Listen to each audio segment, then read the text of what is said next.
Анан ушу Билим байке сизден Алла разы болсун. Ушинтип баарыбыздын башыбызды бириктирип, бир жака чогултуп, сыйлап, ушинтип коноктоп койгонуңузга Алла разы болсун. Ишиңизге ийгилик, үй бүлөңүз менен, жакындарыңыз менен аман болуңуз, бар болуңуз. Аллахым эки дүйнө бактылык насип. Рахмат баарыңыздарга. Кызматкерлери отурат биякта Курандан дүйнө жүзүнө тааныткан агаларыбыз отурат. Көк бөрүдөн биздин намазсыздык коргоп жүргөн байкелер отурат. Ушунчанын баштын баарын бириктирип, биздин кылган менетибизди баалап, ушул жерде даңазалап атканыңыздарга чоң рахмат.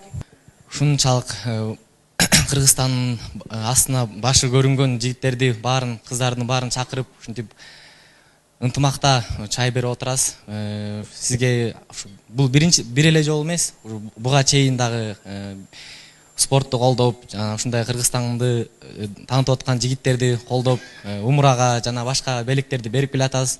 Сизге терең ыраазычылык жана өзүңүздүн ишиңизге ийгиликтерди каалайм. Машалла. Алла разы болсун. Бул жигиттерге да бир ыраазычылык билдирип коёйк, Кудай буйрса. Мисалы Акжол менен баягы Дубайда чогуу болуп калдык. Акжол чынында профессиональный спортсмен болуш оңой эмес да. Нурбек ага, Изаат агайдын бизде залда таласта күрөштө илинип турчу эле агайдын сүрөттөрү. Мына Атай агабыз турат залда таласта, центрде тренировка кылгандар билет да. Ошол жерде кирип баратканда дагы деле жазылып турат, бардыгы эле эсинде болсо керек. Машыгуу бул эмгек сөзсүз эрезеге жеткизет депчи. Бирок эрезеге жетиш үчүн эмне деген күндөрдү өтүш керек, канча деген вес кубалаш керек, канча деген кыйынчылыктар бар да. Ошон үчүн биз ушундай спортсмендер менен эзептеш керекпиз. Анан кийин жана умра боюнча дагы айтпадыкпы? Ерназар. Мынакей меймандар, биздин чемпиондор бир кол чаап койбоюк. Булар жөн эле батырлар эмес, себеби мисалы Акжол менен Жоламан тарыхты жаңыртпадыбы туугандар? Туурабы, буга чейин бир да чемпион бир боло эле келе туугандар, Мына эркин күрөш боюнча биз өз эркин күрөш боюнча тренировка кылганбыз. Мынакей Ерназар кандай результат жаратты туурабы? Тарыхта биринчи жолу вольниктерден экинчи орун болду да, U23де чемпион болду. Бир кол чаап коюк туугандар ушуларга, Кудай буйрса. Бунда Лидер Умра компаниябыздын атынан, анан Лидер Мобайл компаниябыздын атынан дагы бир акчалай приз берип коюк дедик. Кудай буйрса, ушул 3 инсанга уруксат берсеңиздер, Лидер Мобайлдын атынан 100 000 сомдон тапшырып коюк, кичине болсо дагы. Ата бабалар жакшы сөз айтканда, кыздын 40 чачуулуу депчи, эркектин 50 чачуулуу деп айткан эмес да. Ошон үчүн ушул жерге кыздарыбызды чакырдык. Анан биз айттык, урматтуу эжелер, эч качан эркек аялдарга кубалап жетпейт, жеткен да эмес. Себеби пайгамбар саллаллаху алейхи айткан, пайгамбар саллаллаху алейхи бир сахаба келип сурады, Расулулло, мен эң жакшы мамилени кимге кылайын деди. Апаңа деди. Экинчисинде да апаңа, үчүнчүсүндө апаңа, төртүнчүсүндө да атаңа деди. Төртүнчүсүндө атаңа деди да. Ошон үчүн айткан, бейиш эненин таманда депчи. Бул бир маселе. Анан кийин ошентип айттым, биз өзүбүз силерге чейин эле биздин ата бабалар ушундай бизге аял кишилерге кандай сый урматтаганды көрсөткөн деп. Эми анан кийин биздин кыздар чемпион бирлер, мына дүйнөнүн чемпионун бир.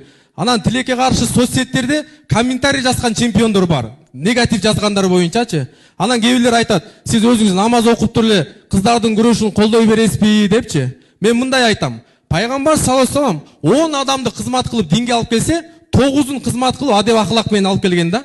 Эми эки олимпиаданы эзептей канча? 4-4 8 жыл. Париж болсо андан кийин дагы болсо, кыздар ашып кетсе эки олимпиада көрүшөт. 8 жыл. 8 жылдан кийин ушул кыздарды мисалычы Кыргызга кызмат кылган, жолук салынып, умра кылып, Кыргызга кызмат кылып, батыр олимпийский чемпиондорду төлөбөйт деп ким айта алат, туурабы туугандар? Ошон үчүн ушундай кыздарга дагы бир кол чаап коюк туугандар, Мен ойлойт элем, ушул кыздарды Кудай буйрса, өзүмдүн атымдан, элимдин атынан, мына Лидер Умра деп компания айтканбыз. Курандан кийин Бухари китепте айтат, барлык амалдар ниетке жараша. Элдин баарына умра берип, Аллах Таала бизге өзгө умра компания берип салды. Мен айтып окшойт, берип түгөтчү ушагын депчи. Бардыгыңыздардын атыңыздардан Кудай буйрса, ушу 3 кызга мисалы олимпиаданын алдында жакшылап бир дуа кылып, Замзамны айтат, бул башка оорулардын баардыгына шифа. Замзам ичип, негизи тилекке каршы, бирок мындай салтта айтып коюш керек.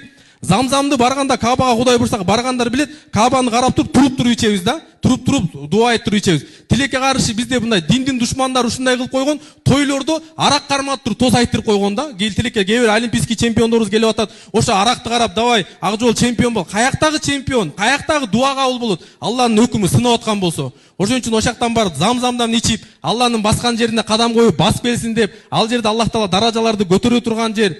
Умра кылган адам чын жүрөктөн умра кыла турган болсо, эч качан кордук көрбөйт дейт. Ошон үчүн мен өзүмдүн атымдан, элдин атынан, Лидер Умра компаниябыздын атынан уруксат берсеңиздер, ушу 3 кызга умрага бир жолдомо тапшырып койсок,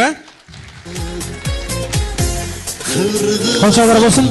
Kızları kanday tadına, келбети шай пешкере дайдай сатына. Буга чейин Айсулууга путевка бергенбиз Дубайга. Бирок Айсулуу бар элек, Кудай буйрса акада барабыз. Анан Алла насип этсе мындай через Дубай өтүп кетебиз да, мындай Кудай буйрса акты да көрсөтөбү. Умрага эми ачык эле айтып, умрага берип атканда мага айтат да, написи айтат. Эми сен үчөөнө умра ким берип атыптыр? Умра эле берип койсоң болот да, жетет да деп написи айтат. Аллах Таала айтат, жок, берешендердин колу ачык болот. Аллах Таала берген сайын дагы көрөт депчи. Кичине болсо да ушу умрадан кийин дагы ушу ата-энелерине бир кызмат кылып койсун, подарок алып берип койсун, ушундай кыздарды өстүргөн деп те, аз да болсо ушу 3 кызга 50 000 сомдон тапшырып коюуга уруксат этиңиздер, Линдер Мобайлдын атынан.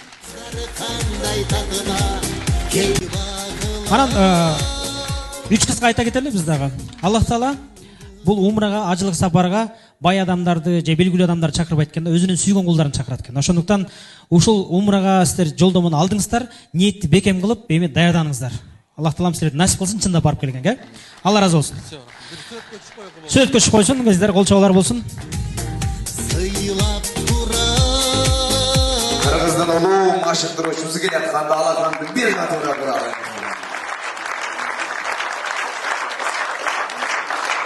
Мен агай деле ойлойм да, бир зарплатага же бир нерсеге карабаса керек. Жада калса өзүнүн чөнтөгүнөн чыгат да, агайдын максаты да бир Кыргызстандын дүйнө жүзүндө желбирези деген ниет болуш керек да.